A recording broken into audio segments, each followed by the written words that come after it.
नमस्कार, कैसे हैं आप? आशा करता हूं कि आप स्वस्थ होंगे, पढ़ाई भी अच्छी चल रही होगी। सामाजिक अध्ययन की शिक्षण विधियों पर हम चर्चा कर रहे थे। आज एक नए टॉपिक के साथ, नए प्रकरण के साथ हम यहाँ पर हैं। तो आइए प्रारंभ करते हैं आज के इस नए विषय को। आज के इस टॉपिक के बारे में मैं आपको कुछ बता देना चाहता हूँ। टॉपिक का नाम है सामाजिक अध्ययन के अध्यापन की समस्याएं।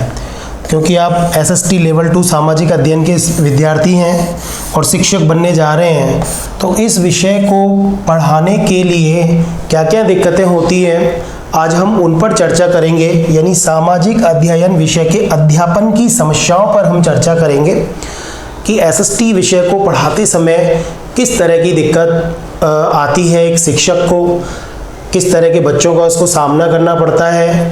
तो बच्चों के स्तर की समस्याएं भी होती हैं कुछ, और कुछ संगठन स्तर की समस्याएं, या कहें कि कुछ विभाग सरकार स्तर की समस्याएं होती हैं, कुछ अभिभावक स्तर की भी समस्याएं होती हैं जिनका सामना शिक्षक को करना पड़ता है।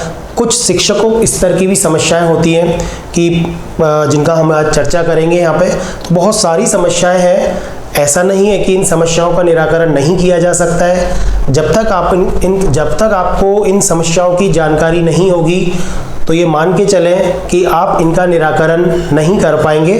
तो मेरी आपसे इस टॉपिक के साथ में यही अपेक्षाएं हैं कि आप एक बहुत अच्छे टीचर, बहुत अच्छे शिक्षक, चाहे सामाजिक अध्ययन के हों चाहे किसी भी विषय के हों, समस्याएं सबको आती हैं अध्ययन के दौरान। उन समस्याओं का हम सामना भी करेंगे और उन समस्याओं का हम निराकरण भी करेंगे, बच्चों का उचित मार्गदर्शन करेंगे। चाहे कुछ भी हो जाए, हम हमारे उद्देश्य को पूरा करने में निश्चित रूप से सफल होंगे। इसी उम्मीद के साथ, इसी आशा के साथ चलिए पढ़ते हैं इस प्रकरण को। चलिए देखिए, सामाजिक अध्ययन के अध्यापन की समस्याओं पर हम चर्चा करेंगे। अब तक तो आपको, क्योंकि बहुत सारे टॉपिक, 2-3 टॉपिक हम पढ़ चुके हैं। सामाजिक अध्ययन विषय क्या होता है, इस विषय की प्रकृति कैसी है, इस विषय का क्षेत्र कैसा है, कॉन्सेप्ट क्या है, सारी चीज़ें, विशेषताएं क्या है, एक शिक्षक को किस प्रकार का होना चाहिए इस विषय को पढ़ाने में, इन सब चीज़ों पे हम चर्चा कर चुके हैं। और इन पर चर्चा करने के बाद ही हम इस विषय के समस्याओं को समझ पाएंगे। तो देखिए, अध्ययन की सुविधा के लिए हमने इन समस्याओं को 2 भागों में बांटा है। सबसे पहली होती हैं भौतिक समस्याएं या फिजिकल प्रॉब्लम्स, जो संसाधन से संबंधित होती है। इसको भौतिक समस्याएं या भौतिक संसाधनों से संबंधित समस्याएं भी कह सकते हैं, ठीक है। और एक होती हैं मानवीय स्तर की समस्याएं या मानवीय संसाधन की समस्याएं। अब मानव को भी संसाधन कहा जा रहा है, भौतिक वस्तुओं को भी संसाधन कहा जा रहा है। क्योंकि आप एसएसटी के विद्यार्थी हैं तो आपको ये पता है कि इकोनॉमिक्स में जब हम अर्थशास्त्र पढ़ते हैं तो देश के विकास में जितनी भी चीज़ें योगदान करती हैं, चाहे वो भौतिक वस्तुएं हों, चाहे वो मानव हो, वो सब एक सोर्स की तरह माने जाते हैं। वो एक रिसोर्स होते हैं और उनमें हम विकास करके देश का विकास भी कर सकते हैं। तो यहाँ पर हम मानवों को भी संसाधन कहेंगे और भौतिक वस्तुओं को भी हम संसाधन कहेंगे। तो देखिए, भौतिक स्तर की या भौतिक संसाधनों से संबंधित समस्याएं क्या होती हैं, एक बार इमेजिन करें। और आपको जैसा कि सुनने में भी मिलता होगा, बहुत सारे लोग पढ़ाते भी हैं स्कूल्स में, तो आपको बहुत सारी चीज़ों का पता भी है। तो देखिए, सबसे पहला है भौतिक संसाधनों की समस्या, यानी कि उनकी कमी या अपर्याप्तता। भौतिक वस्तुओं की कमी मिलेगी, वो पर्याप्त रूप से विद्यालयों में उपलब्ध नहीं मिलती हैं। यहाँ हम शिक्षण से संबंधित, क्योंकि सरकारी स्कूल के लिए आप तैयारी कर रहे हैं गवर्नमेंट टीचर की, तो सरकारी स्कूल को हम विशेष रूप से यहाँ ध्यान रखेंगे। बाकी निजी स्कूल्स में भी कुछ प्रॉब्लम्स तो मिलती हैं। हालांकि संसाधनों के स्तर की अगर अपन बात करें तो भौतिक संसाधन प्राइवेट स्कूल्स में अच्छा खासा बढ़िया तो प्लेग्राउंड होता है, बढ़िया उनका क्लासरूम्स होते हैं, एसी क्लासरूम्स होते हैं, वहाँ मानवीय स्तर की समस्याएं ज़्यादा मिलती हैं। लेकिन सरकारी स्कूल की अगर हम बात करें तो वहाँ भौतिक स्तर की समस्याओं के साथ साथ मानवीय स्तर की समस्याएं दोनों मिलती हैं। भौतिक स्तर की समस्याएं तो मानव की मिलती ही मिलती हैं। चलिए, तो देखिए कमी या अपर्याप्तता रहती है। जैसे विद्यालय भवन, बहुत ही प्रैक्टिकल बात है, आप भी बहुत सरकारी स्कूल्स में पढ़े होंगे। आप याद करें कि जब आप पढ़ते थे उस समय विद्यालय कैसा था, कितने वहाँ कमरे थे, विद्यालय भवन आपका मतलब ओवरऑल विद्यालय आपका कैसा था, स्कूल कैसा था। मुझे याद है मैं खुद सरकारी स्कूल में पढ़ा हूँ, मुझे याद है कि वहाँ पर कमरे होते थे, खूब सारे कमरे थे हमारे विद्यालय में तो। लेकिन बहुत सारे स्कूल्स ऐसे होते हैं कि वहाँ पर क्लास चल रही है 12 और उन 12 क्लासों में बच्चों की संख्या भी पर्याप्त है, काफ़ी है, लेकिन कमरों की संख्या वहाँ बहुत कम है। यानी बच्चों की संख्या को देखते हुए विद्यालय भवन पर्याप्त नहीं होता है, विद्यालय भवन की कमी होती है। बहुत सारे कुछ पंचायत स्तर पे बहुत बड़ा स्कूल अगर कोई है, वहाँ पे जरूर अच्छा खासा ग्राउंड मिल जाएगा, अच्छी खासा मतलब एक तरह से कैंपस मिल जाएगा, संसाधनों की दृष्टि मतलब विद्यालय भवन की दृष्टि से खूब सारे रूम्स मिल जाएंगे। लेकिन सारे सरकारी स्कूल्स में ऐसा नहीं है, बहुत कम स्कूल्स ऐसे होते हैं जब विद्यालय भवन पर्याप्त होता है। खेल के मैदान की समस्या, ये मान के चलो कि 90% स्कूल्स में खेल का मैदान होता ही नहीं है। ठीक है, कक्षा कक्ष की समस्या, कक्षा कक्ष का मतलब केवल 4 दीवारी वाला कमरा हर बच्चे को, यानी ये मानो छोटी क्लास का बच्चा तो टीन के नीचे या पेड़ के नीचे ही बैठ करके अपनी पढ़ाई शुरू करता है, और जब वो 5वीं क्लास में या 6ठी क्लास में पहली बार आता है तब उसको क्लास में बैठाया जाता है, और क्लास में भी दरी या फर्श पर उसको बैठा दिया जाता है, कोई टेबल कुर्सी वहां पर नहीं मिलते हैं। इवन ये मानो कि संसाधनों के रूप में कई बार तो बोर्ड ही इतने बेकार हो जाते हैं स्कूल के। तो ये बहुत सारी दिक्कतें हैं। भौतिक स्तर की समस्याओं में पुस्तकालय मिलता ही नहीं है, ये मानो अधिकांश स्कूलों में। प्रयोगशाला अगर वैसे तो होती नहीं है, होती है तो वहाँ पर ना तो प्रयोग करने के लिए कोई संसाधन होता है और ना टीचर उसका प्रयोग करना जानता है। कंप्यूटर लैब, शौचालय, फर्नीचर, बिजली, पानी इत्यादि बहुत सारी समस्याएं। इन सारी समस्याओं को हम भौतिक संसाधनों की समस्या या भौतिक समस्याओं के क्षेत्र में हम यहाँ रखते हैं। सहायक सामग्री का अभाव, बहुत सारी सहायक सामग्री स्कूल्स में नहीं मिलती है। अगर मान लो सपोज करो कि वहां पर कंप्यूटर लैब है भी, तो कंप्यूटर ही धूलकार है। अब कंप्यूटर में नेट ही नहीं है स्कूल में, या फिर उस समझो कि उस गांव में मान लो कंप्यूटर प्रयोगशाला बना रखी है पर वह नेट की फैसिलिटी नहीं है, कोई कंपनी का नेट हो मिल चलता ही नहीं है वहाँ पे, मतलब अवेलेबिलिटी नहीं है, मोबाइलों में नेटवर्क ही नहीं आता है, इंटरनेट कहाँ से आएगा। तो ये भौतिक स्तर की शौचालय है ही नहीं। मतलब ये मानो कि लड़कियों के लिए मुश्किल से बना रखा होगा एक शौचालय, लड़कों के लिए शौचालय नहीं है। बहुत सारे स्कूल्स की समस्या है, पर कोई बात नहीं। ये भारत के ये मानो 90% स्कूल्स ऐसे हैं जहां पर भौतिक संसाधनों की कमी या अपर्याप्तता पाई जाती है, ये 90% स्कूल्स में। इसके साथ साथ में सहायक सामग्री का अभाव। सहायक सामग्री में कोई भी ग्लोब, चार्ट इत्यादि जो भी मतलब रेडियो, टीवी, टेलीविजन इत्यादि जो भी पढ़ाने के दौरान काम आने वाली चीज़ें हैं जिनका हम अध्ययन करेंगे। सहायक सामग्री का एक चैप्टर है हमारे शिक्षा शास्त्रीय मुद्दे 2 के अंदर, वहाँ हम सारी शिक्षा सहायक सामग्री को पढ़ेंगे, तब देखेंगे कि किस प्रकार की सहायक सामग्री होती है। उस सहायक सामग्री का अभाव पाया जाता है। दूसरा, सह शैक्षणिक गतिविधियों का भी अभाव पाया जाता है। अगर मान लो सहायक सामग्री कहीं अरेंज हो भी जाती है तो वहाँ पर को एक्टिविटीज नहीं हो पाती हैं। ये भी एक तरह की भौतिक समस्याओं से संबंधित हैं।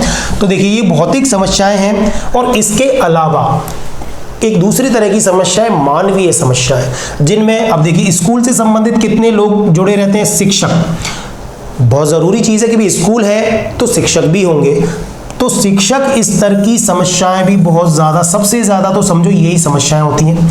दूसरा है विद्यार्थी स्तर की समस्याएं, क्योंकि आपने देखा कक्षा का प्रोग्राम, या कहें कि हम त्रिमुखी प्रक्रिया या द्विमुखी प्रक्रिया हमने पढ़ी है, तो वह शिक्षक होता है, विद्यार्थी होता है, तो विद्यार्थी स्तर की समस्याएं भी पाई जाती हैं। एक होता है अभिभावक स्तर की समस्याएं। आप भी कई लोग अभिभावक होंगे, आप अपने बच्चों को किस प्रकार पढ़ाते हैं, किस तरह आप बच्चे की पढ़ाई पे ध्यान देते हैं, आपको पता है। स्कूल में बच्चे कंप्लेंट कुछ लेके आते हैं कि मुझे ये मम्मा मुझे ये समझ नहीं आ रहा, पापा मुझे ये समझ नहीं आ रहा। आप मोबाइल में लगे रहते हैं, उसको बोलते हैं बेटा मेरे को नहीं पता, मम्मी से पूछ ले, मम्मी कहती पापा से पूछ ले। बच्चा जैसा आता है वैसा ही दोबारा स्कूल चला जाता है। तो ये सारी अभिभावक स्तर की समस्याएं, स्कूल से कोई कंप्लेंट आई, मिले भैया आकर के, और हमें टाइम ही नहीं है। तो ये अभिभावक स्तर की कुछ समस्या है जिन पे हम चर्चा करेंगे।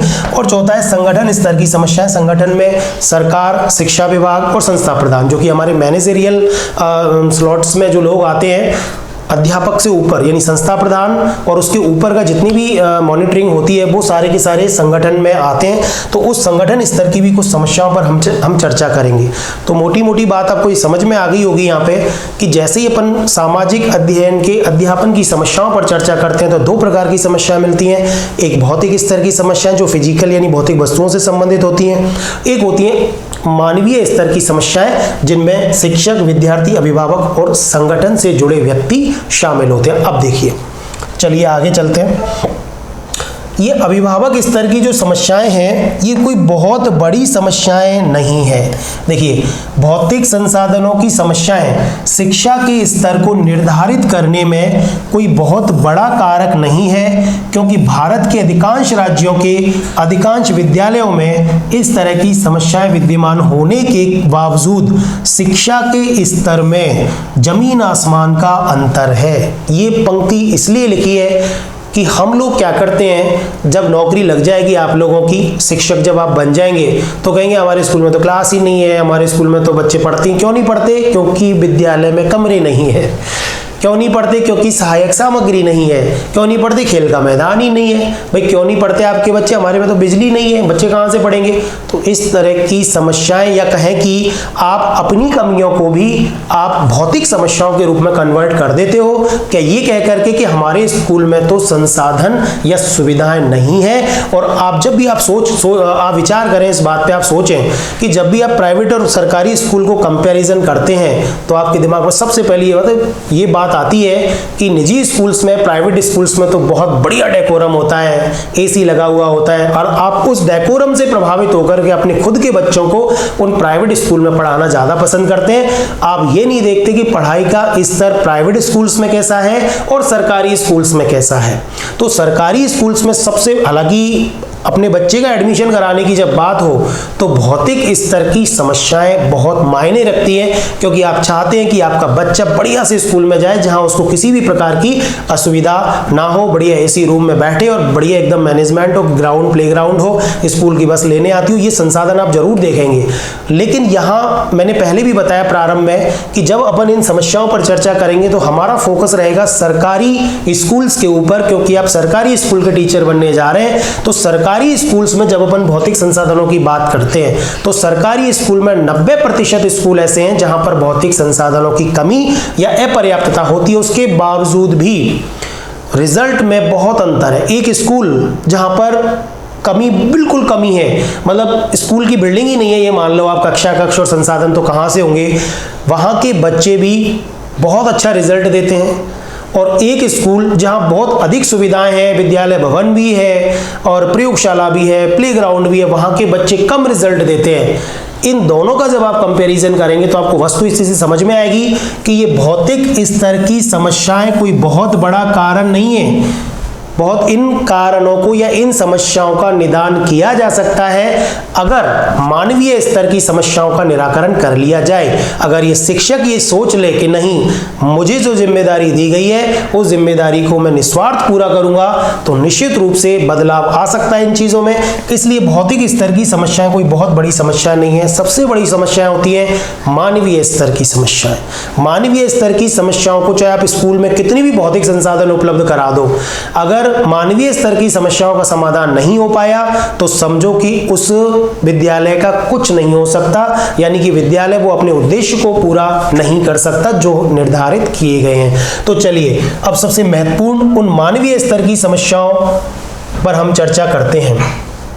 अब देखिए, मानवीय स्तर की समस्याओं में अभी हमने चर्चा की कि इसमें किस तरह की समस्याएं पाई जाती हैं, शिक्षक स्तर की, शिक्षार्थी स्तर की, विद्यार्थी स्तर की या अभिभावक स्तर की और संगठन। तो सबसे पहले हम चर्चा कर रहे हैं कि शिक्षक स्तर की समस्याओं पर। ये मान लो आप कि एजुकेशन में अगर आपको कहीं मतलब समस्याएं ढूंढनी भी हैं तो कोशिश करें, क्योंकि आप एक टीचर बनने जा रहे हैं, तो टीचर शिक्षक के स्तर की समस्याओं का आप निराकरण कर लेंगे तो आप अपने उद्देश्य की पूर्ति करने में सफल हो जाएंगे। वहां विद्यार्थी स्तर की समस्या, अभिभावक स्तर की समस्या और संगठन स्तर की समस्याएं बहुत नगण्य हो जाएंगी अगर शिक्षक ये सोच ले कि मुझे करके दिखाना है। बहुत इंपॉर्टेंट है। सबसे बड़ा फैक्टर अगर एजुकेशन के अंतर का है तो वो यही है। देखिए, सबसे पहली समस्या इसमें आती है भाषागत अवरोध। आप लोग बिल्कुल समझ गए होंगे इस चीज को कि आप किसी और क्षेत्र के हैं और आपकी नौकरी जब पोस्टिंग आपका होगा, आप सपोज करो जयपुर के रहने वाले हैं या अलवर के रहने वाले हैं, पश्चिमी राजस्थान के रहने वाले हैं या फिर पूर्वी राजस्थान के रहने वाले हैं, और आपकी नौकरी लगी दक्षिणी राजस्थान में जाकर के, डूंगरपुर में जाकर के, तो वहाँ के बच्चों को जब आप जाके देखेंगे तो वहाँ के बच्चे अलग भाषा बोलेंगे और आपको वो भाषा अगर नहीं आती है यहाँ रहते हुए तो कन्वर्सेशन नहीं हो पाएगा, बहुत बड़ा अवरोध होता है। इसलिए सरकारी स्तर पर इन चीज़ों को ठीक करने के लिए कोशिश की जाती है कि जहाँ शिक्षक का मूल निवास है वहीं पर शिक्षक को पोस्टिंग दिया जाए। भाषागत अवरोध बहुत बड़ी समस्या होती है क्योंकि बच्चा जब सीखता है तो अपनी बिल्कुल मातृभाषा में सीखना उसको ज़्यादा पसंद होता है, अधिगम ज़्यादा उसकी मातृभाषा में ही वो कर पाता है। इसलिए शिक्षक को उसकी मातृभाषा का, अब बच्चा तो शिक्षक की भाषा सीखेगा नहीं हर बच्चा, तो शिक्षक को चाहिए कि वो उस क्षेत्र की भाषा सीखे ताकि वो बच्चों को उनकी मातृभाषा में पढ़ा सके। तो सबसे बड़ा अवरोध होता है भाषागत अवरोध। बहुत सारी दिक्कतें होती हैं जो सरकारी नौकरी में लगते हैं, आती हैं ये समस्याएं। अगर आपकी पोस्टिंग वहीं जहां जिस क्षेत्र में आप रह रहे हैं वहां लगती है तो कोई ज्यादा ये समस्या नहीं आती है, आप बच्चे आपकी भाषा को समझ जाते हैं। ठीक है, सबसे बड़ी समस्या भाषागत अवरोध है। अब और भी बड़ी बड़ी ये सारी समस्याएं जो नजर आ रही है ना, प्रैक्टिकली जब आप इन समस्याओं को देखेंगे तो सब बहुत बड़ी समस्या है।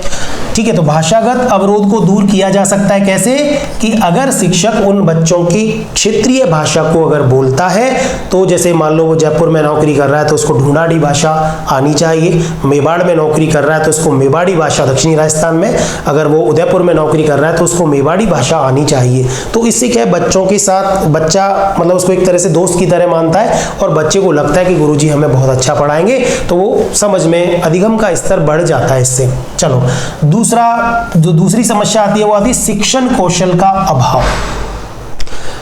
आप ये मान के चलो कि टीचर बनने के बाद आप सीधे स्कूल में चले गए, अब पढ़ाने का अनुभव तो आपने बीएड में लिया है और कितना लिया है, कैसे लिया है, ये किसी से छुपा नहीं है। बहुत लोग तो स्कूल कॉलेज जाते ही नहीं है और बीएड की डिग्री भी मिल जाती है। प्रैक्टिकल बात बता रहा हूँ मैं यहाँ पे, हो सकता है कई लोग इस चीज़ का विरोध भी करें कि भी ऐसा क्यों बोल रहे हैं, लेकिन ये सच है। बीएड कॉलेजेस में किस तरह शिक्षण किया जाता है ये किसी से छुपा हुआ नहीं है। तो यहाँ शिक्षण कौशल का अभाव पाया जाता है।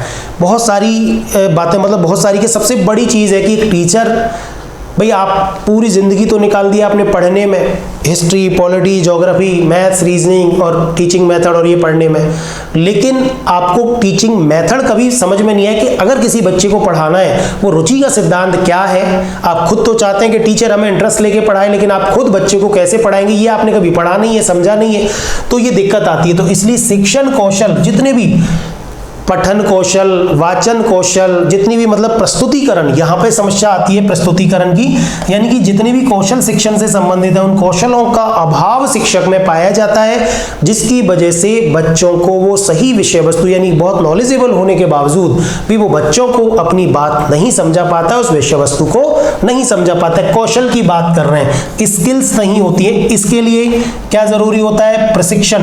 हम बात करेंगे अभी प्रशिक्षण, कौशलों के लिए प्रशिक्षण जरूरी है। थोड़ा बहुत तो बीएड में दे दिया जाता है, लेकिन बीएड का प्रशिक्षण और उस क्लास में पढ़ाने वाले प्रशिक्षण में जमीन आसमान का फर्क होता है। वहां पर प्रैक्टिकली जो प्रॉब्लम्स आती हैं वो बहुत अलग होती हैं। इनके लिए प्रशिक्षण की जरूरत होती है। हालांकि सरकार ने प्रशिक्षणों की व्यवस्था कर रखी है, प्रशिक्षण दिए जाते हैं सभी के लिए, लेकिन अभी अपन संगठन स्तर की समस्याओं में पढ़ेंगे कि ये प्रशिक्षण कैसे दिए जाते हैं और किस प्रकार दिए जाते हैं, शिक्षक इसको कितनी गंभीरता से लेता है और किस तरह ये समस्याओं से वाकई में वास्तविक समस्याओं का निदान कर पाने में भी सक्षम होते हैं क्या ये प्रशिक्षण या नहीं होते। इनकी चर्चा अपन चौथे टॉपिक में करेंगे, संगठन स्तर की समस्याओं में। तो सबसे बड़ी बात है शिक्षण कौशल का अभाव भी शिक्षण को प्रभावित करता है। ये शिक्षक स्तर की ही समस्या है। अगर टीचर में स्किल है तो वो बच्चों को अपनी जो विषय वस्तु है उसको बहुत अच्छी तरह से प्रस्तुत कर सकता है। इसलिए आप शिक्षण कौशलों को अच्छे से पढ़ के जाएं। जब बच्चों को आप पढ़ाएंगे तो जब भी बच्चा बोलेगा कि सर या मैम बहुत अच्छा पढ़ाते हैं। चलिए, तीसरा बिंदु है विषय वस्तु के ज्ञान की कमी। हालांकि बोलना नहीं चाहिए, बहुत सारी तैयारियां आप किताबों से सुबह दिन रात किताबें लाल पीली काली कर देते हैं, पढ़ते खूब सारी किताबें पढ़ देते हैं, बिल्कुल एकदम फाड़ देते हैं किताबों को पढ़ करके, ये मानो आप। तो विषय वस्तु के ज्ञान, लेकिन उसके बावजूद भी कॉन्सेप्चुअल नॉलेज आप नहीं ले पाते हैं तो बड़ी दिक्कत होती है पढ़ाने के दौरान। विषय वस्तु का बहुत ऊपरी सतह से आप जब पढ़ के जाएंगे तो बच्चे के सामने प्रस्तुतिकरण ठीक से नहीं कर पाएंगे। इसलिए विषय वस्तु के ज्ञान की कमी, हालांकि सरकारी स्कूल्स के जो टीचर होते हैं बहुत ही मतलब ये कह दो कि मजे हुए टीचर होते हैं, बहुत नॉलेज होता है उनमें, पर फिर भी अगर विषय वस्तु की कमी उनमें पाई जाती है और ये मानो कि नौकरी लगने के बाद पढ़ना छोड़ देता है टीचर, इसलिए और भी कमी हो जाती है। तो विषय वस्तु के ज्ञान की अगर कमी है, ये भी एक बहुत बड़ी शिक्षक स्तर की समस्या है। इसलिए हमेशा एक शिक्षक को कैसा होना चाहिए, अध्ययनशील होना चाहिए,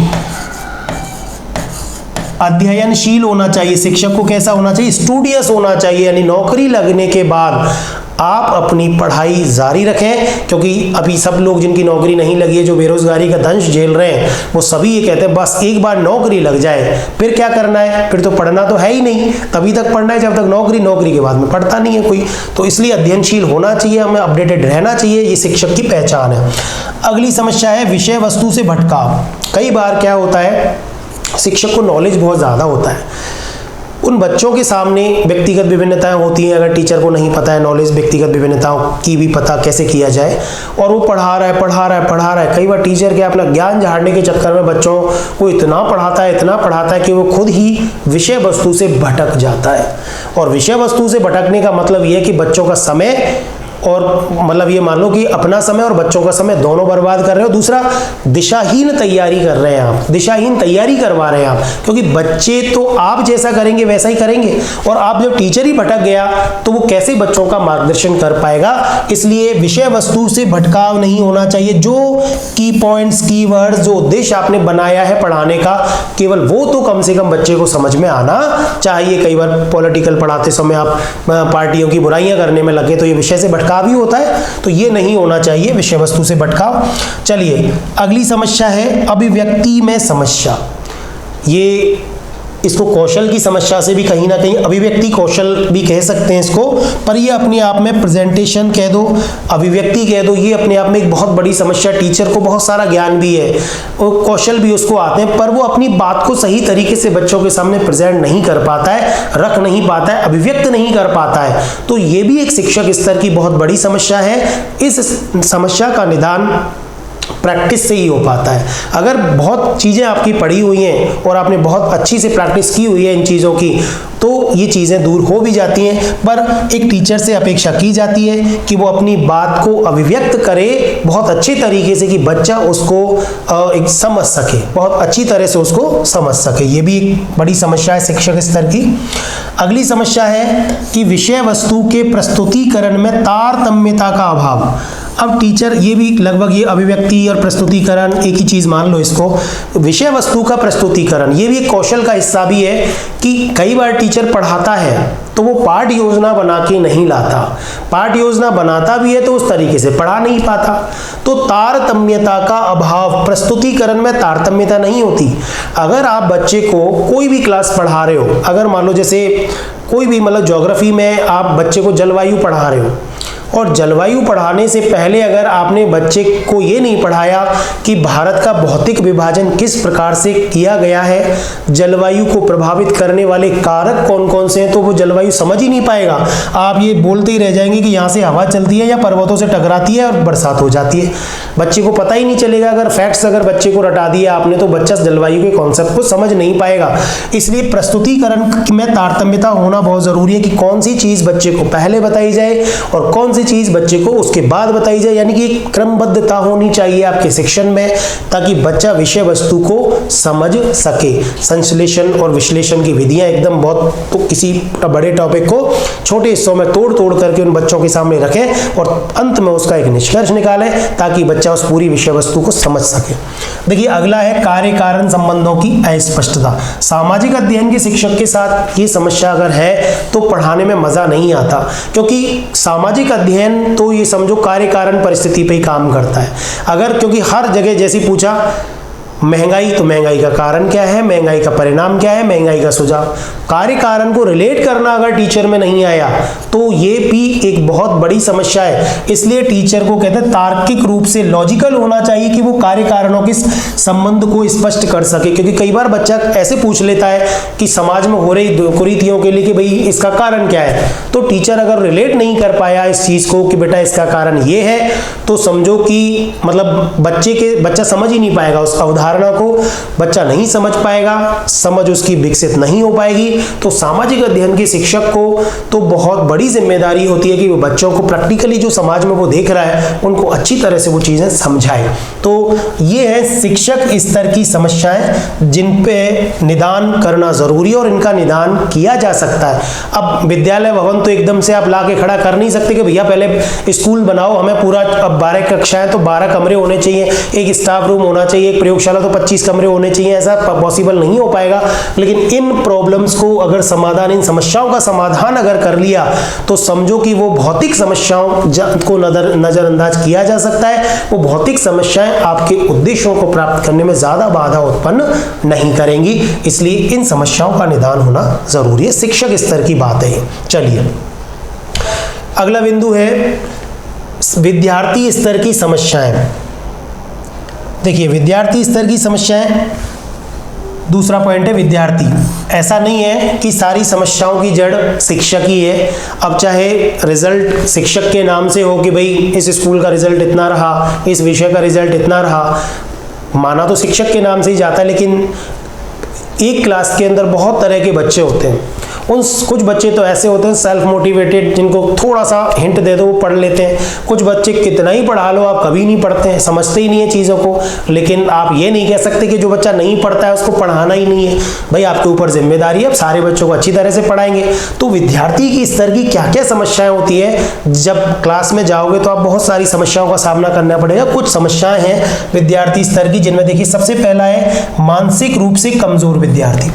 कई विद्यार्थी ऐसे होते हैं जो मानसिक रूप से कमजोर होते हैं। आप उनको, कुछ बच्चे तो ऐसे होते हैं कि एक बार अगर कोई कॉन्सेप्ट बताया वो समझ जाएंगे, आप उनसे पूछेंगे हाँ बेटा बताओ, बता देंगे कितनी बार। एक बच्चा ऐसा भी होता है कि जैसे पूछेंगे बेटा बता, तो वो कुछ बता ही नहीं पाएगा क्योंकि वो मानसिक रूप से कमजोर है। भगवान ने हम सबको अलग अलग बुद्धि दी है, चलिए इसमें किसी का दोष नहीं है, लेकिन आप बच्चे को उसके स्तर की पढ़ाई कराते हैं। फिर हम लोग क्या करते हैं, व्यक्तिगत विभिन्नताओं का ज्ञान हमें होता है, हम उस स्तर की पढ़ाई बच्चे को कराते हैं जितना उसका मानसिक स्तर होता है। उसी तरह का होमवर्क उसको दिया जाता है, उसी तरह का टास्क उसको दिया जाता है। तो ये ऐसी समस्या है मानसिक रूप से कमजोर विद्यार्थी, इसका आप कुछ नहीं कर सकते। हाँ, केवल आप प्रेरित कर सकते हो उस बच्चे को, कोई नहीं बेटा कोई नहीं, एक ना एक दिन तो सीख ही जाएगा, बहुत बढ़िया। आप उसको क्या करेंगे, आप उसको मोटिवेशन देंगे, बच्चे को अभी प्रेरणा देंगे, आप उनको पुनर्बलन देंगे, गुड बेटा वेरी गुड, थोड़ा सा भी वो अच्छा काम करे उसको पुनर्बलन दें। तो बच्चा कमजोर स्वास्थ्य का है या मानसिक रूप से कमजोर है तो भी हिम्मत तो वो दिखाई देगा। आनुवंशिक, कुछ बच्चों में आनुवंशिक समस्या होती है, जैसे बोलने में उनको दिक्कत होती है, कुछ सुनने में दिक्कत होती है, तो कुछ आनुवंशिक समस्याएं होती हैं, उनको रोग होते हैं, आनुवंशिक समस्याएं कह लो, रोग कह लो, जिनका निदान हमारे पास नहीं होता है। कुछ समस्यात्मक बालक होते हैं। अब कुछ ऐसे बालक हर विद्यालय में मिलते हैं, हर क्लास में मिलते हैं, जो पढ़ते हुए बच्चों को परेशान करते हैं, शिक्षक के भी नाक में दम कर लेते हैं, उनको कहते हैं समस्यात्मक बालक। और भी अब साइकोलॉजी में बहुत तरह के समस्यात्मक बालक पढ़ते हैं। तो उन समस्यात्मक बालक भी, उनकी समस्या विद्यार्थी स्तर की समस्या है, आप इसका कुछ नहीं कर सकते, केवल प्रेरित कर सकते हो बच्चों को।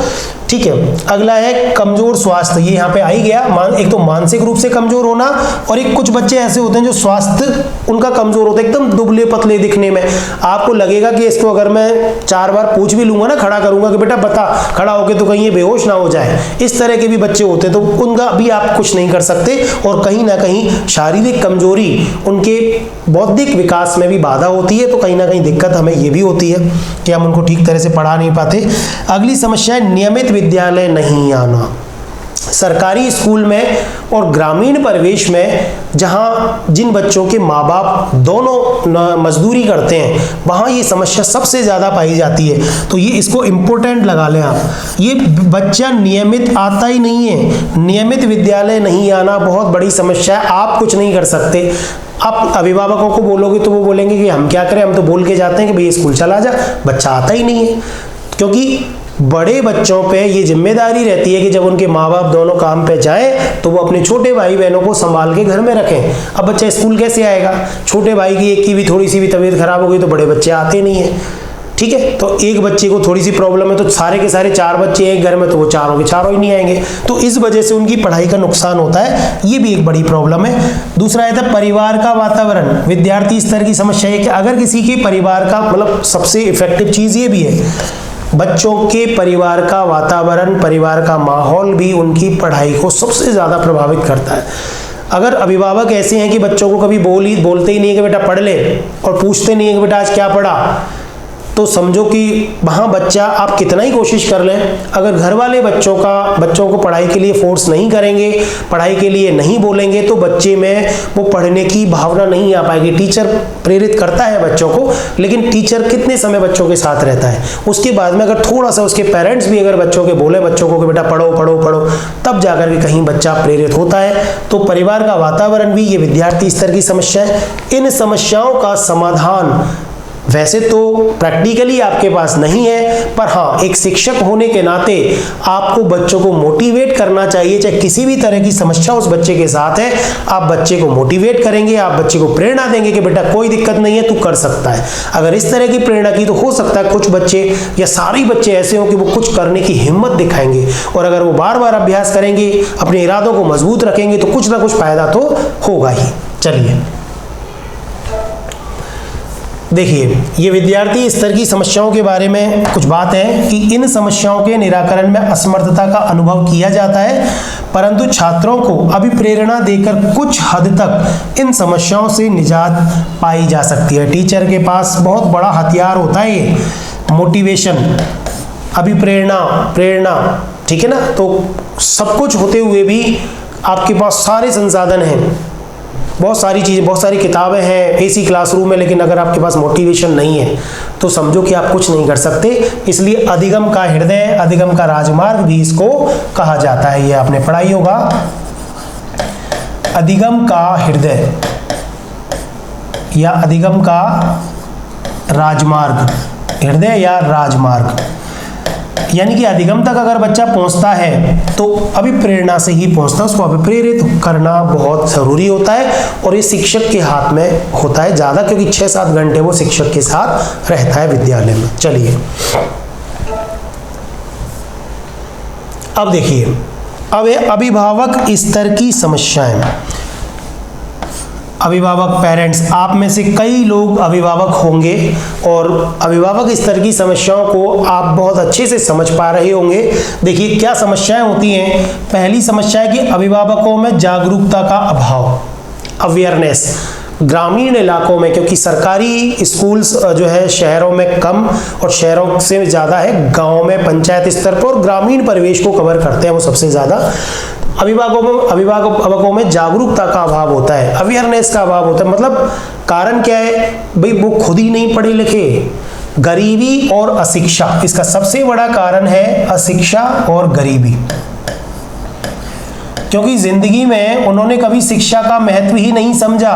और दूसरा गरीबी, क्योंकि बचपन से गरीबी उनको विरासत में मिली है, और गरीबी विरासत में मिली है तो उन्होंने गरीबी में क्या किया, बचपन से ही काम करना शुरू किया, मजदूरी करनी शुरू की, कभी उन्होंने शिक्षा का महत्व समझा ही नहीं। वर्तमान जीवन में थोड़ा सा अड़ोसी पड़ोसी ने कह दिया कुछ कि भैया क्या करें, पढ़ाएं बच्चों को, पढ़ाना, बस स्कूल भेजने में ही वो समझते हैं कि हमने बच्चे को स्कूल भेज के हमारा काम कर दिया। तो उनमें जागरूकता का अभाव पाया जाता है। इस चीज को कम किया जा सकता है। भाई पेरेंट्स को तो नहीं पढ़ा सकते, उनकी गरीबी दूर नहीं कर सकते अभिप्रेरणा दे करके कि भैया जैसा जीवन आप निकाल रहे हो, जिन गरीबी के दिनों में आप जी रहे हो, परेशानी के दिनों में आप जी रहे हो, कम से कम आपके बच्चे को वो दिन ना देखने पड़े, इसलिए इनको स्कूल भेजो। ऐसा बोल करके हम उनको जागरूक कर सकते हैं। और वर्तमान में बहुत सारी मतलब सरकारी योजनाएं हैं, सरकार ने बहुत सारी योजनाएं चला रखी हैं। दूसरी बात, नौकरियां बहुत सारी हैं, ठीक है, और पढ़ाई का महत्व उनको समझाना पड़ेगा, तब जाकर के इस समस्या का निराकरण किया जा सकता है। अभिभावक स्तर की दूसरी बड़ी समस्या है कि अभिभावकों के द्वारा बच्चों पर ध्यान न देना। कई लोग चलो गरीब नहीं है, अशिक्षित भी नहीं है, शिक्षित भी हैं, तो वो क्या करते हैं, बिजी रहते हैं। अपने कामों में बिजी रहते हैं, सुबह निकलते हैं मजदूरी करने, दोनों जॉब में है मान लो, तो वो बच्चे पे ध्यान नहीं दे पाएंगे। ये समस्या तो शहर के लोगों के साथ भी है, जहाँ दोनों हस्बैंड वाइफ दोनों जॉब करने वाले होते हैं। वहाँ पे बच्चा सुबह स्कूल जाता है, स्कूल से आने के बाद में 2 बजे से लेकर के और शाम को 5 बजे तक वो अकेला ही रहता है। पढ़ रहा है कि नहीं पढ़ रहा, मोबाइल देख रहा है, टीवी देख रहा है, किसी को नहीं पता। तो ये बच्चे से पूछते भी नहीं है, अभिभावक शाम को आते हैं थके मांदे और अपने खाना वाना खाया और बेटा ठीक है ओके सो गए। कभी देखा ही नहीं बच्चा क्या तो पढ़ के आया है। और बच्चे ने बोला पापा किताब चाहिए, ये ले भाई किताब, ये ले कॉपी, सामान ला के रख दिया, तो चलो हो गई तीसरी भाई। तो ये अभिभावकों द्वारा बच्चों पर ध्यान नहीं दिया जाना भी एक बड़ी समस्या है। ग्रामीण परिवेश में जहाँ पर जागरूक ही नहीं है पेरेंट्स, वहाँ वो ध्यान भी नहीं दे पाते। ये इसी से जुड़ी हुई चीज़ है, ग्रामीण परिवेश में ये ज़्यादा होता है, वो ध्यान नहीं दे पाते क्योंकि पढ़े लिखे खुद है ही नहीं। ज़्यादा से ज़्यादा इतना पूछ पाते हैं बच्चे से कि बेटा पढ़ाई कर ली, हाँ पढ़ ली पापा मैं तो पढ़ लिया। अब वो पूछ तो सकते नहीं है उससे क्योंकि खुद तो जानते नहीं है ज़्यादा चीज़ें, इसलिए दिक्कत आती है। तीसरी बड़ी समस्या है कि अभिभावकों के पास संसाधनों की कमी। और तीसरी सबसे बड़ी समस्या यही है, अधिकांश बच्चों के पेरेंट्स सुबह से शाम तक उनकी यही जद्दोजहद रहती है कि वो कैसे अपने परिवार का पालन पोषण करें। सुबह से लेकर शाम तक और रात तक वो मजदूरी करते हैं ताकि इन बच्चों का पेट पाला जा सके। वास्तविकता है ये। तो इन संसाधनों की कमी के कारण वो संसाधन जुटाने में ही लगे रहते हैं। वो स्कूल की समस्याओं पे और टीचर्स मतलब कभी ना तो स्कूल की मीटिंग्स में वो आ पाते हैं और ना वो बच्चों पे ध्यान दे पाते हैं क्योंकि उनका ध्येय केवल एक ही रहता है कि मुझे कमाना है और बच्चों का जीवन यापन करना है। देखिए चौथी बड़ी समस्या अभिभावक स्तर की जो आती है वो आती है अभिभावकों द्वारा मूलभूत आवश्यकताओं की पूर्ति की चिंता।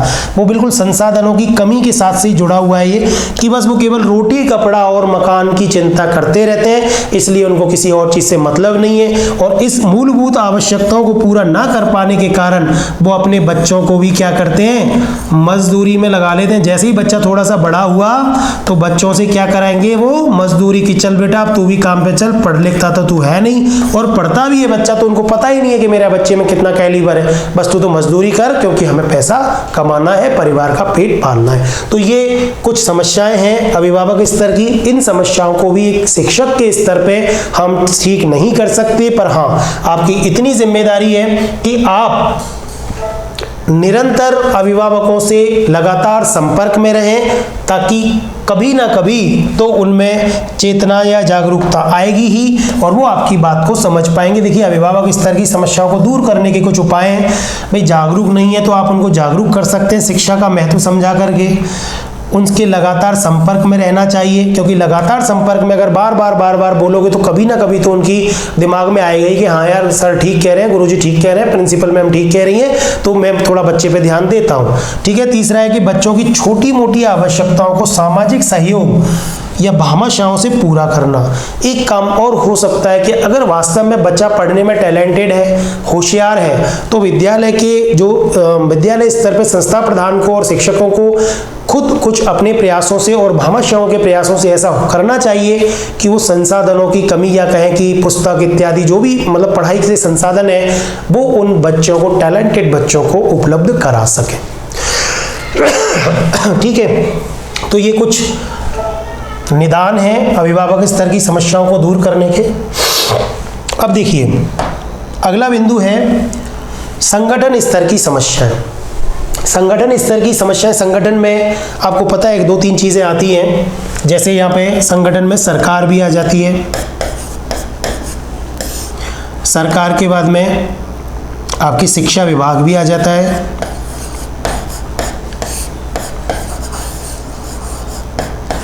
और एक इसके साथ में संस्था प्रधान।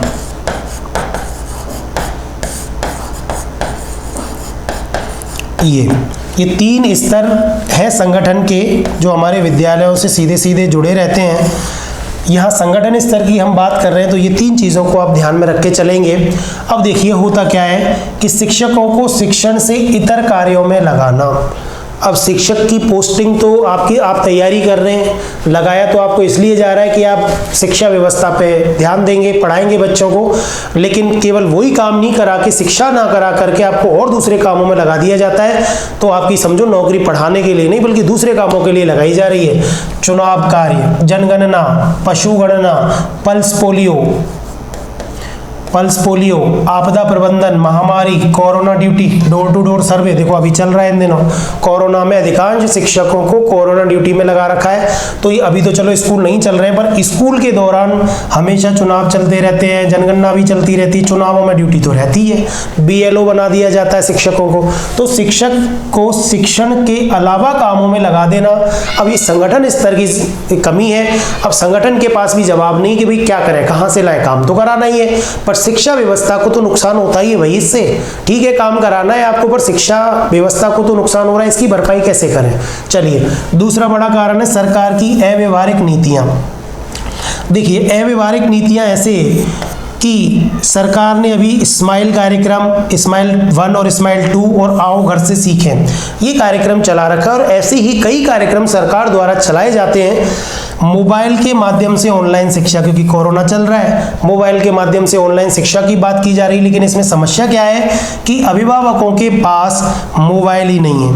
अब मोबाइल से शिक्षा देंगे कैसे, अभिभावक के पास मोबाइल ही नहीं है। 10-15 हज़ार 6-7 हज़ार रुपए का जो भी मोबाइल आता है, सक्षम ही नहीं है अभिभावक की मोबाइल खरीद ले।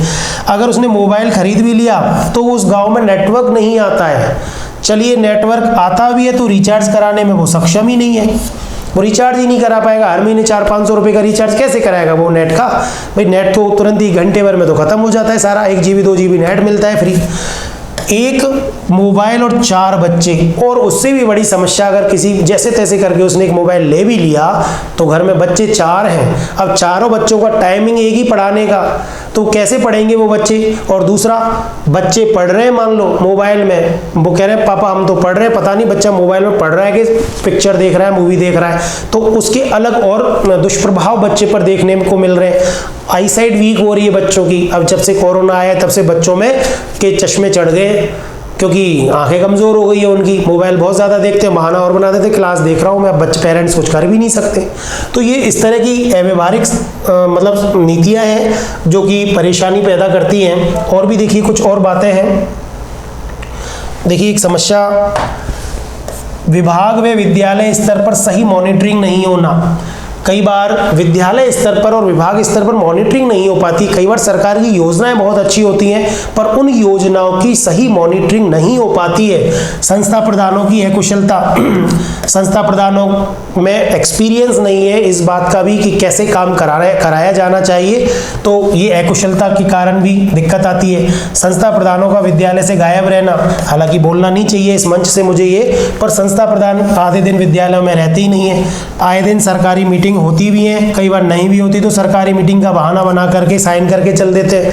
दूसरा, शिक्षक संगठनों के नाम पर नदारत। कई लोग कहते हैं शिक्षक संगठन बने हुए हैं बहुत सारे, मैं यहाँ जा रहा हूँ, उनसे कोई कहने वाला नहीं है। तो ऐसी चीजें हैं, तो ये विभाग और विद्यालय के स्तर पर मॉनिटरिंग नहीं होती है, तो ये भी दिक्कत आती है शिक्षा व्यवस्था में। उचित प्रशिक्षणों का अभाव, देखिए एक सबसे बड़ा कारण ये भी है। हमने कहा कि शिक्षक में कौशल विकसित करने के लिए प्रशिक्षण की आवश्यकता है, उसके लिए प्रशिक्षण चलाए भी जा रहे हैं। देखिए, पहला है कि प्रशिक्षित विषय अध्यापकों की कमी। हमें पता है कि अगर ट्रेन टीचर नहीं होंगे तो विषय को पढ़ाने में थोड़ी प्रॉब्लम होती है। कमी को दूर करने के लिए प्रशिक्षण शिविर होने चाहिए। सबसे पहली चीज तो प्रशिक्षण के शिविर होने चाहिए। दूसरा, प्रशिक्षण की नियमितता का अभाव। अगर प्रशिक्षण शिविर सरकार लगा भी देती है तो साल में, 2 साल में, 5 साल में एक प्रशिक्षण शिविर लगाया जाता है, भूल जाते हैं। ठीक है। दूसरा, प्रशिक्षण में शिक्षकों द्वारा रुचि व गंभीरता का अभाव, ये सबसे बड़ा कारण है। प्रशिक्षण शिविर सरकार द्वारा आयोजित किए भी जा रहे हैं, पर शिक्षक कभी उसको गंभीरता से नहीं ले रहा है, लेता नहीं है। ज़्यादातर उनको ये लगता है कि इन प्रशिक्षणों से हमारी वास्तविक समस्याओं का समाधान नहीं हो पाएगा। दूसरा, प्रशिक्षणों का वास्तविक समस्याओं के समाधान से संबंध कम भी रहता है।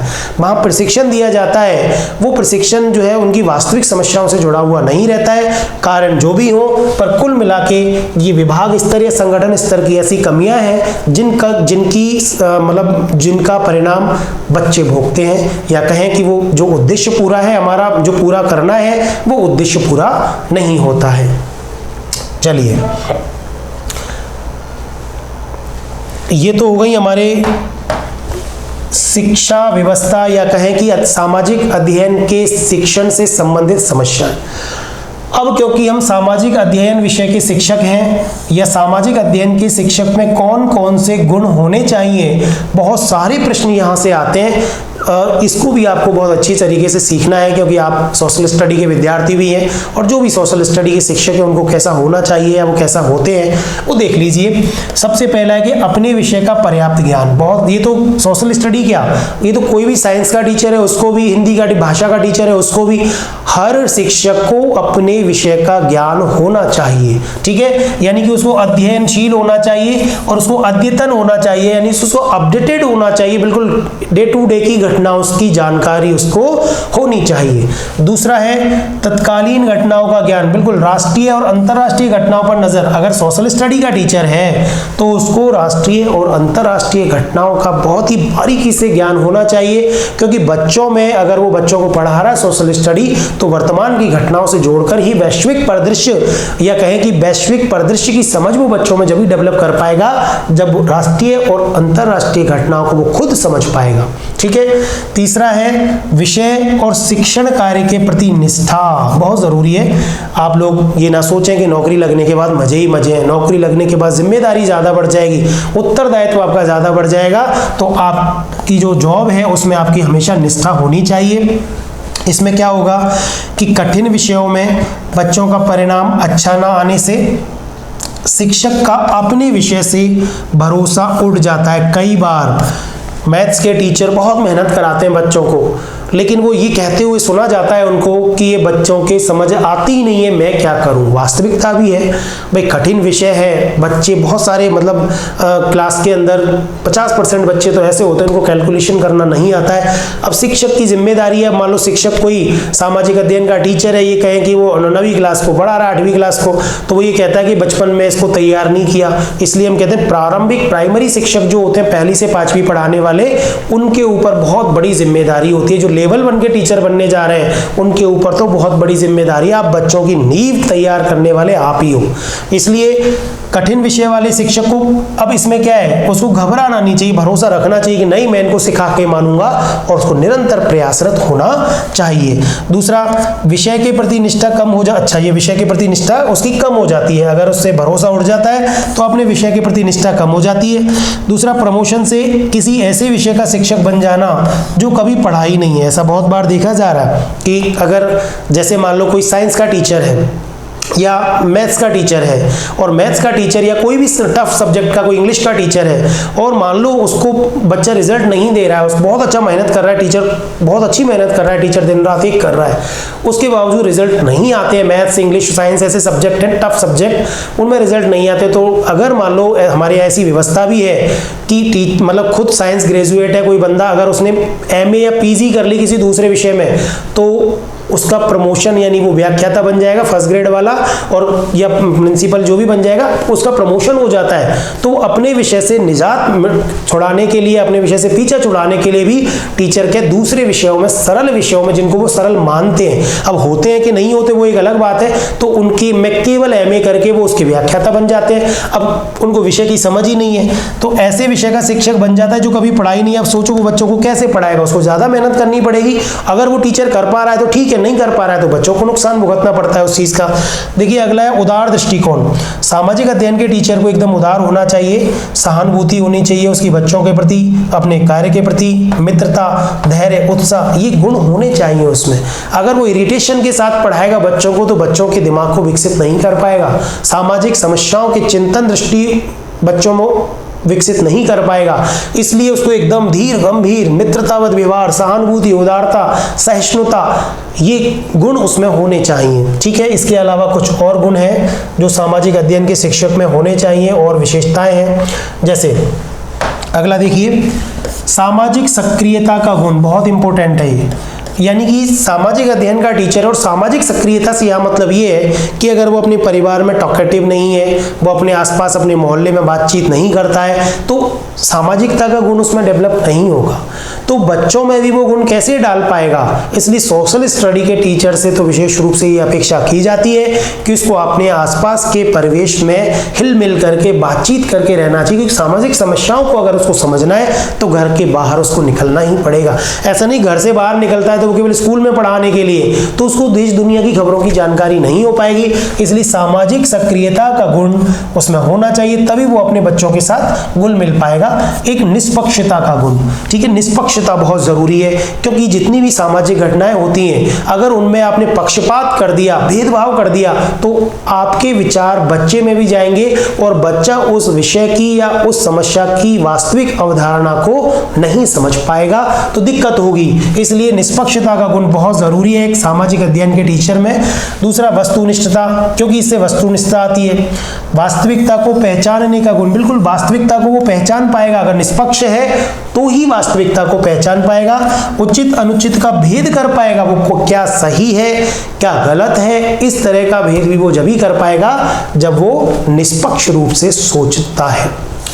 अगला है सामाजिक अध्ययन की शिक्षण विधियों और तकनीकियों का ज्ञान, वेरी इंपॉर्टेंट।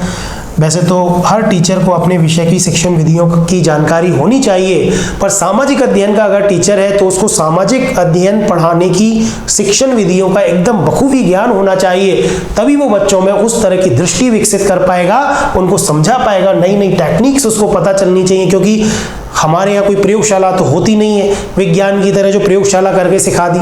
हमारे यहाँ हमारा पूरा संसार प्रयोगशाला है। देश दुनिया की खबरों को देखने की एक दृष्टि अगर आपके अंदर है, उन विधियों को बच्चों को कैसे पढ़ाना है, ये अगर टेक्निक्स अगर आप में है, तो ही आप उन बच्चों में वो दृष्टि विकसित कर पाओगे जिसकी अपेक्षा सामाजिक अध्ययन विषय और पाठ्यक्रम आपसे करता है। ठीक है, अगला है शिक्षण विधियों में उनकी व्यवहारिकता का ज्ञान, बिल्कुल जब भी पता चल पाएगा। संसाधनों के उचित प्रयोग का ज्ञान भी उसको होना चाहिए। अगर शिक्षण विधियों का ज्ञान है, तकनीकों का ज्ञान है उसको, तभी वो संसाधनों का उचित प्रयोग कर पाएगा। जैसे ग्लोब है, चार्ट है, मानचित्र है। ज्योग्राफी का टीचर पढ़ा रहा है, बेटा खड़ा हो जा, और उसने पढ़ा दी भारत की जलवायु ये है वो है, ना तो उसने मैप पढ़ाया ना उसने कुछ पढ़ाया, कोई मतलब नहीं है। तो उसको इन संसाधनों के उचित प्रयोग का ज्ञान भी होना चाहिए। चलिए, ये मुफाद की एक परिभाषा और पढ़ लेते हैं। टीचर के गुणों से संबंधित है कि सामाजिक अध्ययन के शिक्षक में क्या गुण होने चाहिए, उनसे संबंधित एक परिभाषा है उनकी बहुत ही महत्वपूर्ण, कि सामाजिक अध्ययन के शिक्षक को एक विद्वान व्यक्ति होना चाहिए, साथ ही उन परिवर्तन तथा चुनौतियों की ओर सतर्क रहे जिनका आधुनिक सभ्यता को सामना करना पड़ रहा है। परिवर्तनों ने शिक्षक पर यह दायित्व डाला है कि वर्तमान युग के विचारों को समझने तथा सीखने की प्रक्रिया में नवीन ज्ञान का बुद्धिमत्तापूर्ण एवं प्रभावशाली प्रयोग करें। हमें ये रटनी नहीं है परिभाषा, ये परिभाषा यहाँ इसलिए है क्योंकि इसका कॉन्सेप्ट आपको समझना है। ये कह रहा है कि सामाजिक अध्ययन के शिक्षक को कैसा होना चाहिए, एक विद्वान व्यक्ति होना चाहिए, इंटेलिजेंट होना चाहिए। और इंटेलिजेंट का मतलब ये नहीं कि दिमाग में ठूंस ठूंस के बहुत सारी सूचनाएं भर रखी हैं, क्योंकि सामाजिक अध्ययन सूचना एकत्रित करने का विषय नहीं है। आप उन सूचनाओं से कंपैरेटिव स्टडी कर सको, तुलना कर सको, समाज में उन बच्चों को समझा सको, समस्या का सामना कैसे करना है, उन कारण और परिणामों के संबंध को समझ सको और समझा सको बच्चों को, इसलिए आपको विद्वान होना है। दूसरी बात, क्योंकि सामाजिक अध्ययन में, क्योंकि हमारे सामाजिक अध्ययन में क्या होता है, समाज का अध्ययन है, आसपास के परिवेश का अध्ययन है, मानव का उसके भौतिक पर्यावरण से जो सहसंबंध है उसका अध्ययन किया जाता है, और ऐसा सहसंबंध रोज बदलता है। इसलिए वर्तमान में शिक्षक पर यानी परिवर्तन रेगुलर हो रहे हैं, निरंतर परिवर्तन हो रहे हैं, चुनौतियां ज्यादा आ रही हैं। चुनौतियां ज्यादा आ रही हैं तो इन चुनौतियों का सामना पहले शिक्षक करे और बच्चों को भी तैयार करे, यानी शिक्षक को सतर्क रहना जरूरी है कि क्या क्या चेंजेस हमारी रोज दिनचर्या में आ रहे हैं, रोजमर्रा की जिंदगी में कैसे पर्यावरण हमें प्रभावित कर रहा है। वर्तमान की समस्या है, बच्चे को अगर ग्लोबलाइजेशन समझाना है, बच्चे को ग्लोबल वार्मिंग समझानी है, तो आप कब समझेंगे, जब आप उन समस्याओं के प्रभावों को समझ पाएंगे। इसलिए नवीन ज्ञान का बुद्धिमत्तापूर्ण और प्रभावशाली प्रयोग वो तभी कर पाएगा जब उसमें खुद में उस दृष्टिकोण को समझने की शक्ति होगी। तो ये सारे गुण एक शिक्षक में होना ज़रूरी है। चलिए, ये आज का हमारा टॉपिक बहुत ही महत्वपूर्ण टॉपिक है। ये सामाजिक अध्ययन के विषय के अध्यापन की समस्याएं, और आप सोशल स्टडी के टीचर बनना चाह रहे हैं, आप आज ही प्रण करें कि हमें बहुत अच्छा टीचर बनना है। जितनी भी समस्याएं बताई हैं उनका कैसे निराकरण करना है ये भी आप करेंगे। चलिए, अगली क्लास में मिलते हैं, तब तक के लिए धन्यवाद, नमस्कार।